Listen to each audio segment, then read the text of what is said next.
Hello, good morning friends. अब देखिए दीपावली बीत गई है। अब थोड़ा थोड़ा पढ़ाई शुरू करते हैं।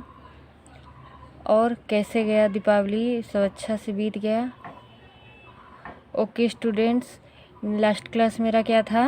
लास्ट क्लास मेरा था डायमेंशनल एनालिसिस के ऊपर। अब ये मेरा 7th लेक्चर है। ओके, 7th लेक्चर है। 7th लेक्चर में हम पढ़ाने जा रहे हैं किसके बारे में? क्वेश्चन करवाएंगे। Okay, questions on dimensional analysis, value of gravitational. देखिए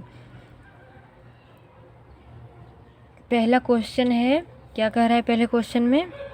value of gravitational constant ji in CGS system. पहला एनालिसिस का एप्लीकेशन है। पहला एनालिसिस क्या कहता था? पहले एनालिसिस में कहा गया था कि जब सीजीएस सिस्टम में कोई भी क्वांटिटी का वैल्यू दिया हो या फिर एमकेएस सिस्टम में दिया हो तो हम लोगों को अदर सिस्टम में निकालना है। अगर सीजीएस में दिया हो तो एमकेएस में निकालना है, अगर एमकेएस में दिया हो तो सीजीएस में निकालना है। तो यहाँ पे सीजीएस सिस्टम में दे रहा है, इस क्वेश्चन में ग्रेविटेशनल कांस्टेंट का वैल्यू दे रहा है और हम लोगों को बोल रहा है what will be it's value in MKS units. तो ग्रेविटेशनल कांस्टेंट होता क्या है? सबसे पहले ग्रेविटेशनल कांस्टेंट जी, देखिए ग्रेविटेशनल फोर्स से आया है ग्रेविटेशनल कांस्टेंट। ग्रेविटेशनल फोर्स क्या होता है? अभी आप लोग ग्रेविटेशनल फोर्स के बारे में नहीं पढ़े हैं, जो कि आगे चैप्टर में आपको पढ़ाया जाएगा। तो आप थोड़ा सा अभी हल्का सा जान लीजिए कि ग्रेविटेशनल फोर्स क्या है। Gravitational force F equals to G into M1 into M2/r²। मान लीजिए यहाँ पे एक बॉडी है और यहाँ पे एक बॉडी है। ओके, मान लीजिए ये क्या है? ये अर्थ है और यहाँ पे कोई भी एक स्टार है, मान लीजिए यहाँ पे। ओके, स्टार है यहाँ पे, अर्थ और स्टार है। इसका रेडियस आएगा एक और यहाँ पे इसका एक रेडियस आएगा। अब इन दोनों के बीच में क्या आएगा? कोई भी दो मास ऑब्जेक्ट रहना चाहिए। दो ऑब्जेक्ट हो और वो ऑब्जेक्ट मतलब कोई वस्तु हो, दोनों वस्तु में कुछ ना कुछ मास रहना चाहिए, तभी दोनों के बीच में ग्रेविटेशनल फोर्स गिरता है। तो यहाँ पे अर्थ का और स्टार, ये दोनों का मास मान लीजिए, इसका मास है M1, इसका मास है M2। अब इन दोनों के बीच में जो ग्रेविटेशनल फोर्स है वो है F। अब ये फोर्स होगा जी क्या है? कांस्टेंट है। हम बताए थे कोई भी चीज़ जब किसी के साथ डायरेक्टली प्रोपोर्शनल रहता है तो उसके बाद जब डायरेक्टली प्रोपोर्शनल हटता है तो जी आ जाता है। तो F जो है डायरेक्टली प्रोपोर्शनल था इन तीनों के साथ, एक मास के साथ और रेडियस के साथ, लेकिन अब उसको हटा दिया गया तो यहाँ पे एक कांस्टेंट आ गया है। F equals to G into M1, M1 मतलब अर्थ का मास, M2 मतलब स्टार का मास, बाय R, R मतलब इन दोनों के बीच में जो इस यहाँ से यहाँ तक का डिस्टेंस है। ये तो इसका रेडियस हुआ और ये इसका रेडियस हुआ, लेकिन यहाँ से यहाँ तक पूरा डिस्टेंस जो है, सॉरी, यहाँ से यहाँ तक जो पूरा डिस्टेंस है, यहाँ से यहाँ तक, वो डिस्टेंस क्या है? R है और वो नीचे R का स्क्वायर है। तो ये फोर्स दोनों के बीच में कैसे निकाला जाता है? दोनों के मास को मल्टीप्लाई कर दिया जाता है M1 इंटू M2 और इनके बीच में जो डिस्टेंस है उसका नीचे स्क्वायर कर दिया जाता है। तो क्या आ जाता है? ग्रेविटेशनल फोर्स आ जाता है। मान लीजिए आप खड़े हैं और आपका एक फ्रेंड खड़ा है, तो इन दोनों के बीच में भी क्या अप्लाई होगा? ग्रेविटेशनल फोर्स अप्लाई होगा। आप दोनों के बीच में आपके सेंटर ऑफ मास से, कोई भी बॉडी का एक सेंटर ऑफ मास होता है, पूरे मास का एक सेंटर होता है, तो उस सेंटर से उस आपके फ्रेंड का जो बॉडी है उसके सेंटर से इन दोनों के सेंटर का जो डिस्टेंस है नीचे स्क्वायर हो जाएगा, ऊपर आपका मास और आपके फ्रेंड का मास मल्टीप्लाई हो जाएगा। इससे आपके बीच में जो ग्रेविटेशनल फोर्स अप्लाई हो रहा है वो फोर्स आ जाएगा। तो ये है ग्रेविटेशनल फोर्स। और यहाँ पे क्वेश्चन में F का वैल्यू दिया हुआ है सीजीएस सिस्टम में इतना है, इस और जी का यूनिट क्या होता है? डाइन। डाइन मतलब फोर्स का यूनिट है dyne, centimetre square dyne into centimetre square into gram to the power m-2 ऊपर है। ओके, यहाँ पर जो -2 है वो यहाँ पे इसके पावर में है। तो यहाँ पे सारा चीज़ दिया, अब निकालना है हमें किस में, MKS में। तो कैसे निकालेंगे देखिए,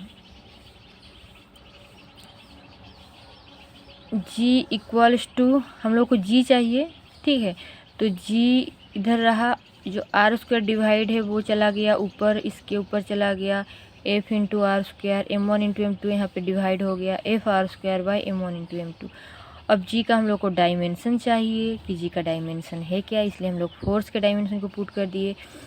देखिए फोर्स का डायमेंशन आपको पता है, पहले भी बता चुके हैं कि जितने भी क्वांटिटीज़ के डायमेंशन हैं आप प्रीवियस वीडियो खोल के देख लीजिए और बुक्स भी फॉलो करते रहिए।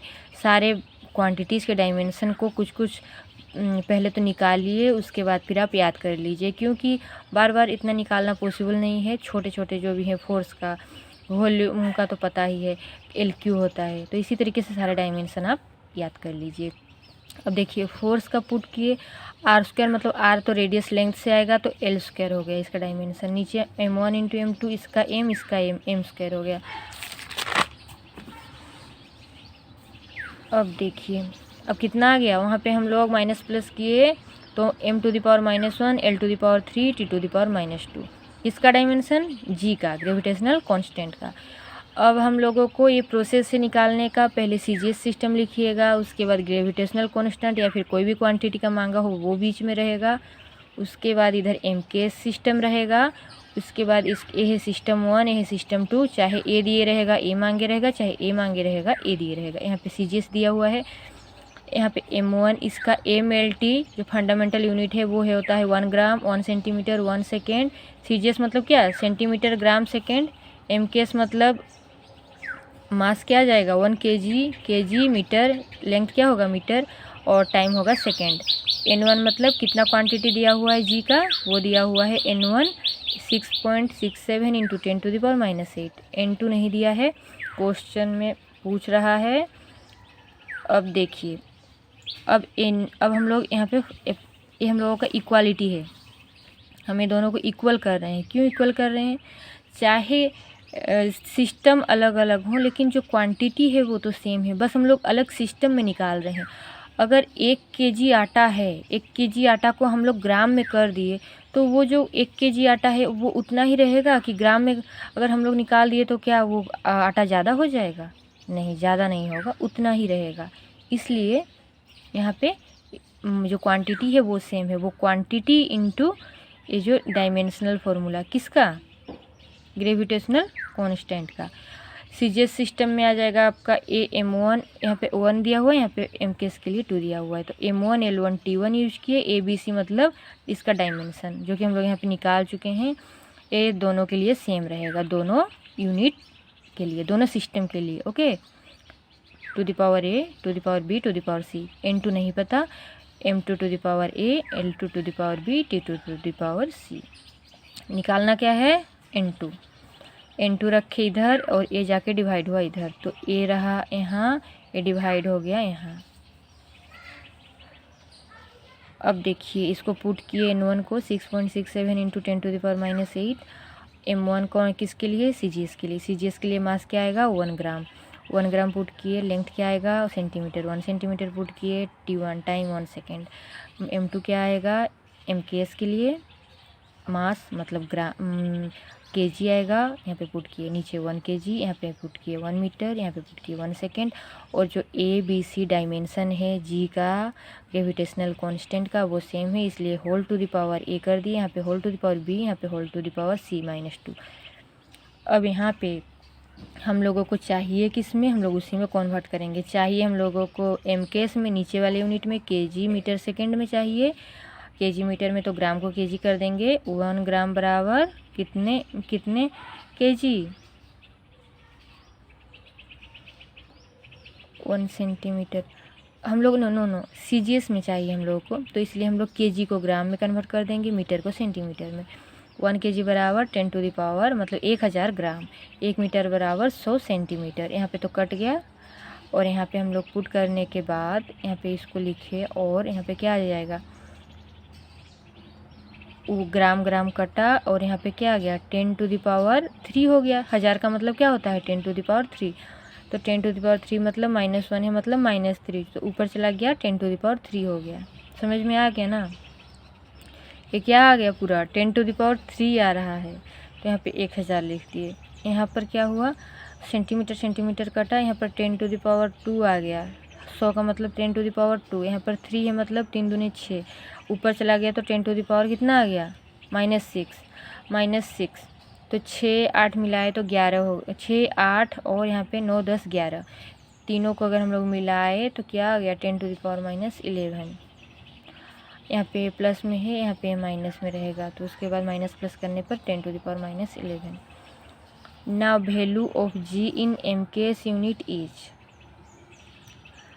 तो ये जो आ गया है वो किस में आया MKS यूनिट में। MKS यूनिट क्या हो जाएगा, वहाँ पे क्या था, वहाँ पे था डाइन, तो यहाँ पे आ जाएगा न्यूटन का n, वहाँ पे था सेंटीमीटर स्क्वायर तो यहाँ पे आ जाएगा मीटर स्क्वायर, वहाँ पे था ग्राम टू द पावर -2 तो यहाँ पे आ जाएगा kg टू द पावर -2। जो जो चीज़ें MKS में CGS में था वो चीज़ें हम लोग MKS में लिख दिए। आया समझ में? अगर डाउट हो तो प्लीज़ कमेंट करिएगा। अगर आपको नहीं समझ में आ रहा है, लेक्चर ज़्यादा स्पीडी हो रहा है या फिर कोई दिक्कत हो रही हो तो प्लीज़ आप लोग कमेंट करिए।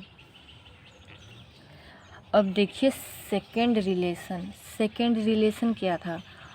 सेकंड एनालिसिस डायमेंशनल एनालिसिस था कि हम लोग कोई भी रिलेशन दिया हो तो हम लोग चेक कर सकते हैं कि वो डायमेंशन सही है या गलत है।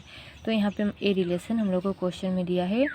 यहाँ पे टी जो है टाइम पीरियड है, रो है डेंसिटी, आर है रेडियस, टी है टेंशन, टी है सरफेस टेंशन टी। तो ये सारी चीज़ें हमको दी हैं और पूछ रहा है कि वो रिलेशन सही है या गलत है। तो हम लोग लेफ़्ट हैंड साइड क्या है T, left hand side T है तो उसका डायमेंशनल फार्मूला लिख दिए। दोनों का डायमेंशनल कैसे निकालते हैं, दोनों का डायमेंशनल फार्मूला निकालेंगे, इस साइड का और इस साइड का, अगर दोनों सेम आ गया तो करेक्ट होगा। तो पहले इस साइड का डायमेंशनल फार्मूला इतना आ गया, इस साइड के निकालने के लिए इस सारे का डायमेंशनल फार्मूला चाहिए, इसका इसका और इसका। तो पहले हम लोग निकालते हैं डायमेंशनल फार्मूला ऑफ डेंसिटी। रो मतलब डेंसिटी, डेंसिटी क्या होता है मास बाय वॉल्यूम, मास का m वॉल्यूम का LQ।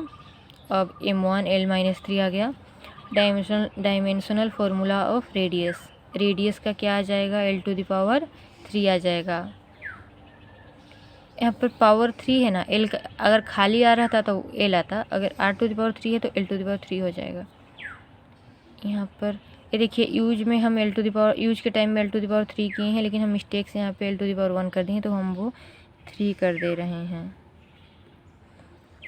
अब देखिए, अब डायमेंशनल फार्मूला R का हो गया T का। T है क्या, T है आपका सरफेस टेंशन। सरफेस टेंशन का जो है, सरफेस टेंशन क्या होता है फोर्स बाय लेंथ। कोई भी बॉडी में अगर फोर्स अप्लाई हो रहा है तो उसके ऊपर जितना फोर्स अप्लाई हो रहा हो उस फोर्स को अगर डिवाइड कर देंगे उसके पूरे लेंथ के साथ तो उसका टेंशन सरफेस टेंशन निकल आएगा।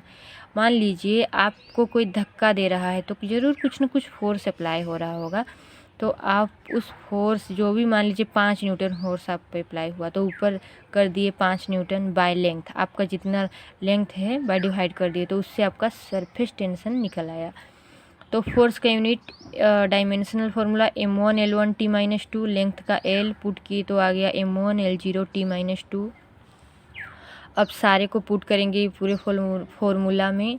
रो का आ गया इतना, आर का आ गया LQ, टी का आ गया इतना, जो रूट ओवर है वो रूट ओवर ऊपर दिया, और यहाँ पे m1 और यहाँ m टू द पावर 1 मतलब रूट ओवर है मतलब m टू द पावर 1/2 है, नीचे 1 है 1/2, यहाँ ऊपर गया तो -1, तो क्या आ गया 1/2 -1 होके 1/2 आ गया।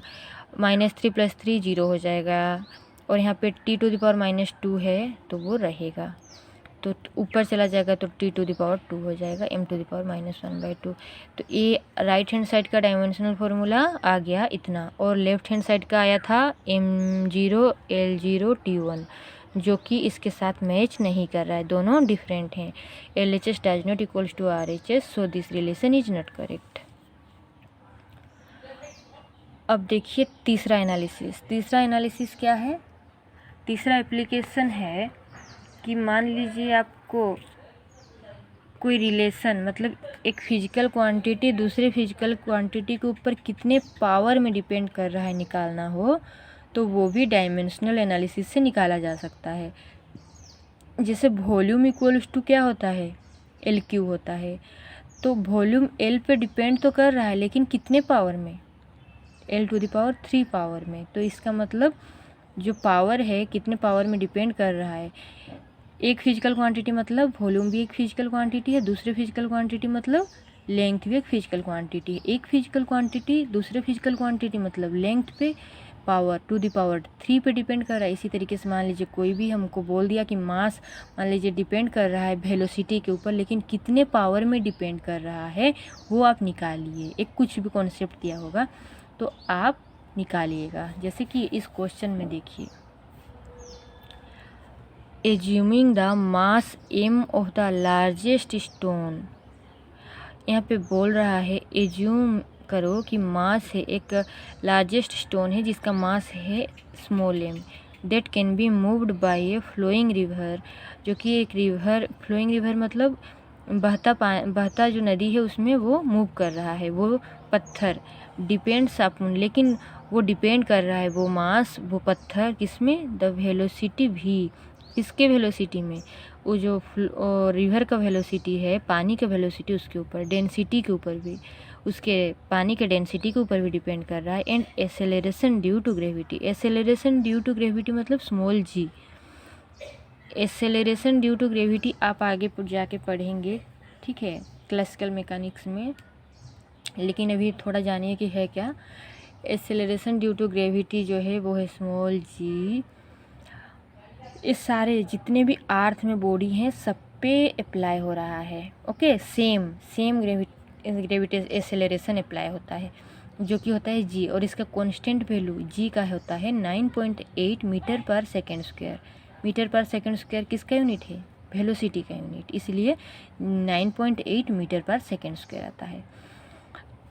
एसेलरेशन जो ग्रेविटेशनल फोर्स है उसके वजह से सभी बॉडी के ऊपर, इस वर्ल्ड में जितने भी बॉडी हैं, मेरे ऊपर हो या आपके ऊपर हो या फिर एक पत्थर हो, सारी चीज़ में क्या हो रहा है, ग्रेविटेशनल फोर्स अप्लाई हो रहा है, उसके वजह से उसका कुछ एसेलरेशन है, उसका मोशन हो रहा है, जो कि पता नहीं चल रहा है लेकिन वो होता है, नीचे की तरफ उसका एक acceleration due to gravity motion रहता है, जो कि होता है g।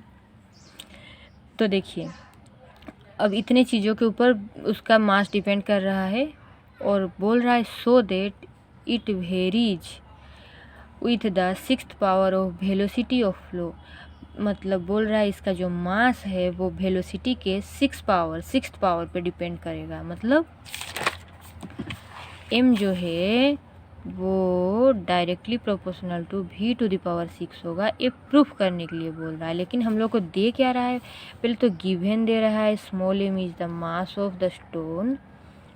स्मॉल m क्या है, स्टोन का मास है, और वही स्टोन का मास डिपेंड कर रहा है v to the power a, v is the velocity of the river के वेलोसिटी के कितने पावर में डिपेंड कर रहा है वो हम लोग को निकालना है, वो कि 6 है या नहीं प्रूफ करना है।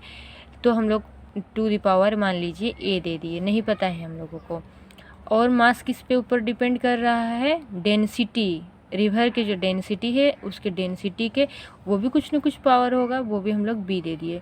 और किसके ऊपर, जो किसी के ऊपर कोई डिपेंड करता है तो वो ऐसे लिखा जाता है, इसको कहते हैं डायरेक्टली प्रोपोर्शनलिटी, डायरेक्टली प्रोपोर्शनल दे के ऐसे लिखा जाता है। तो और मास डिपेंड कर रहा है g, acceleration due to gravity के वजह से वो डिपेंड कर रहा है directly proportional to g to the power, मान लीजिए g का पावर c में डिपेंड, c एक पावर है उसके ऊपर डिपेंड कर रहा है।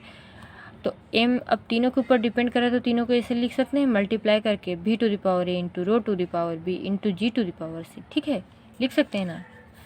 उसके बाद फिर m equals to, directly proportional जब हटता है तो कोई एक कांस्टेंट आ जाता है, तो इसको हम लोग इक्वल कर दिए तो एक कांस्टेंट आ गया। मान लीजिए के ले लिए के। अब ये जो रहा ये पूरा लिखा जाएगा यहाँ पे v to the power a into rho to the power b into g to the power c। अब इक्वेशन दे दो इसको। Where k is dimensionless constant, यहाँ पर k जो है वो डायमेंशन लेस है। जो प्रोपोर्शनलिटी कॉन्स्टेंट होता है वो डायमेंशन लेस होता है। ए रिमेंबर याद करिएगा, इम्पोर्टेंट है, डायमेंशन लेस होता है, डायमेंशन नहीं होता है, 0 डायमेंशन। अब निकालेंगे एक एक करके सबका डायमेंशन और सबका वैल्यू यहाँ पुट करेंगे। Dimensional formula of velocity, velocity का होता है L1 T-1। Dimensional formula of density, rho is the density, m1 L to the power -3। उसके बाद dimensional formula of gravity, G is the gravity, gravity मतलब इसका acceleration के तरह ही होगा वेलोसिटी का, और इसका क्या होगा सेम आएगा L1 T to the power -2। यहाँ पे केवल और केवल मीटर सेकेंड, अच्छा एक्सेलरेशन है ना इसलिए यहाँ पे dimension, G is the acceleration, ये वेलोसिटी है, वेलोसिटी का डायमेंशनल फार्मूला जी क्या है एक्सेलरेशन, एक्सेलरेशन का डायमेंशनल फार्मूला इतना आएगा, देख लीजिएगा आप लोग निकाल के। उसके बाद सबका आ गया। अब सबका एम का तो पता है डायमेंशनल फार्मूला, जो कि m0 m1 L0 T0 आ जाएगा। अब इसके बाद हम लोग सारे वैल्यू को पुट कर दिए इक्वेशन 1 में। m का आ गया m1 L0 T0 equals to, k का कुछ नहीं है इसलिए हम लोग k नहीं लिखे यहाँ पे, v to the power a, v का डायमेंशनल फार्मूला लिख दिए, पावर a पुट कर दिए। रो डेंसिटी का डायमेंशनल फार्मूला लिख दिए, पावर b लिख दिए। यहाँ पे g मतलब एक्सेलरेशन ड्यू टू ग्रेविटी का डायमेंशनल फार्मूला, और यहाँ पे पावर c लिख दिए। अब यहाँ पे क्या आ गया, a सेम रहा, यहाँ पे L टू द पावर 1 मतलब 1 टू द पावर a है तो L to the power a हो जाएगा, T to the power -a हो जाएगा, m to the power b हो जाएगा, L to the power -3b हो जाएगा, मल्टीप्लाई हो जाएगा ये, L to the power c हो जाएगा, T to the power -2c हो जाएगा।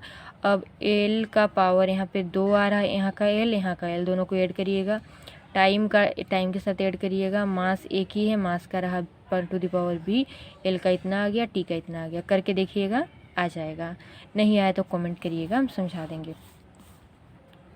ना comparing dimension of both side we get, अब कंपेयर करिए डायमेंशन, बोथ साइड मतलब इस साइड और इस साइड के जो डायमेंशन है इसको कंपेयर करिए। कंपेयर करिए मतलब m का डायमेंशन को कंपेयर करिए, इसका क्या है 1 है, इसका क्या है b है, तो हम लोग इक्वल कर सकते हैं। ऐसे इक्वल किया जाता है, जब इक्वल में रहता है, यहाँ पे इक्वल में रहता है तो यहाँ पे मास का डायमेंशन इक्वल कर दिया जाता है। b इक्वल्स टू 1 हो जाएगा, यहाँ पे b इक्वल्स 1 हो गया।